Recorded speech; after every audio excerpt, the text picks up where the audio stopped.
24 घंटे नहीं हुए हैं अमेरिका भारत को न्यूक्लियर से लदी एक चाबी देने जा रहा है।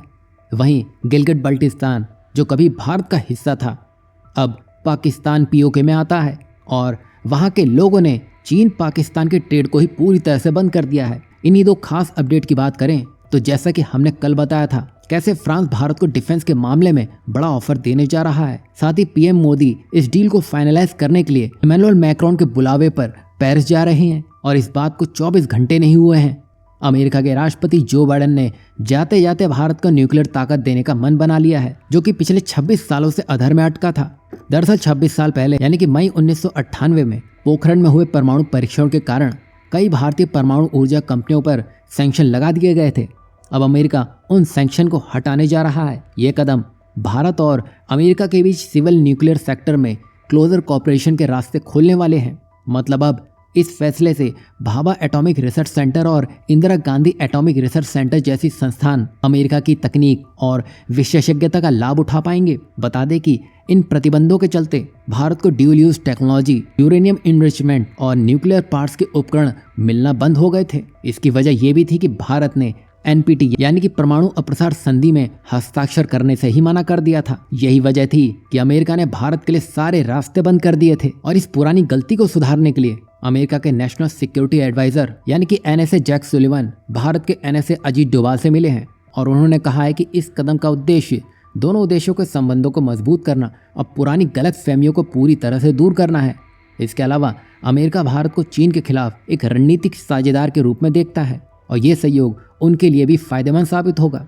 अब आने वाले समय में ये डील भारत को ऊर्जा क्षेत्र में आत्मनिर्भर और न्यूक्लियर टेक्नोलॉजी का विशेष केंद्र बना सकती है। ये न केवल ऊर्जा उत्पादन में मददगार साबित होगा बल्कि डिफेंस और स्पेस टेक्नोलॉजी में भी नए आयाम जोड़ता हुआ नजर आएगा। यहाँ आपको क्या लगता है, अमेरिका के सैंक्शन हटाने के बाद भी भारत को उस पर पूरी तरह निर्भर हो जाना चाहिए या भारत को दूसरा रास्ता हरदम तैयार रखना होगा? क्योंकि ना जाने अमेरिका फिर कब ऐसा प्रतिबंध भारत पर लगा दे। वहीं नेक्स्ट अपडेट भारत के पड़ोस से जुड़ी हुई है। इस बार बांग्लादेश की बात नहीं हो रही है क्योंकि बांग्लादेश को अराकान आर्मी अच्छे से सबक सिखा रही है। तो यहाँ हम पाकिस्तान की बात कर रहे हैं जिसका ट्रेड अब चीन के साथ पूरी तरह से रुक चुका है क्योंकि हाल ही में गिलगिट बल्टिस्तान जो पहले भारत का हिस्सा था और अब पाकिस्तान पीओके में आता है, वहां बड़े पैमाने पर विरोध प्रदर्शन हो रहे हैं। साथ ही स्थानीय लोगों ने कराकोरम हाईवे पूरी तरह से ब्लॉक कर दिया है जो पाकिस्तान चीन के व्यापार का मुख्य मार्ग है। यानी कि यहाँ सीपैक को ही निशाना बना दिया गया है जिसके दम पर चीन पाक काफी उड़ रहे थे। अब इसी सीपैक को गिलगिट बल्टिस्तान के लोगों ने ही बैठा दिया है। लोग पाकिस्तानी सरकार से बेहद नाराज हैं। उन्होंने लंबे समय से किए जा रहे झूठे वादों और शोषण के खिलाफ अब आवाज उठा ली है। बता दें कि उनकी शिकायत है कि ये क्षेत्र जो पाकिस्तान के लिए बिजली उत्पादन का मुख्य केंद्र है खुद बिजली संकट झेल रहा है।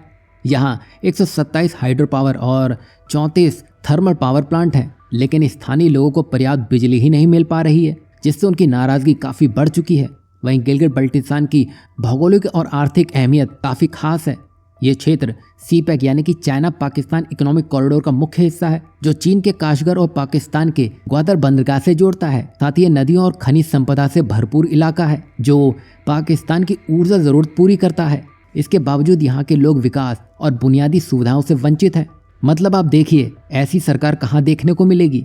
सारा पैसा इनका आतंकवाद में ही जा रहा है जबकि खुद के लोगों को भूखा और जरूरत की चीजों से दूर रखा जा रहा है। अब ये विरोध सिर्फ बिजली की कमी का नहीं बल्कि पाकिस्तान की नीतिगत असफलताओं का प्रतीक है। वहीं गिलगिट बल्टिस्तान के लोग अपने अधिकारों और संसाधनों का फेयर यूज चाहते हैं। यही वजह है कि कुछ स्थानीय लोग अब भारत के साथ जुड़ने की इच्छा व्यक्त कर चुके हैं क्योंकि उन्हें उम्मीद है कि भारत के साथ जुड़ने पर बेहतर बुनियादी सुविधाएं और विकास मिलेगा। यहाँ आपको क्या लगता है, भारत को इस स्थिति का फायदा उठाना चाहिए या भारत को थोड़ा और इंतजार करना सही रहेगा?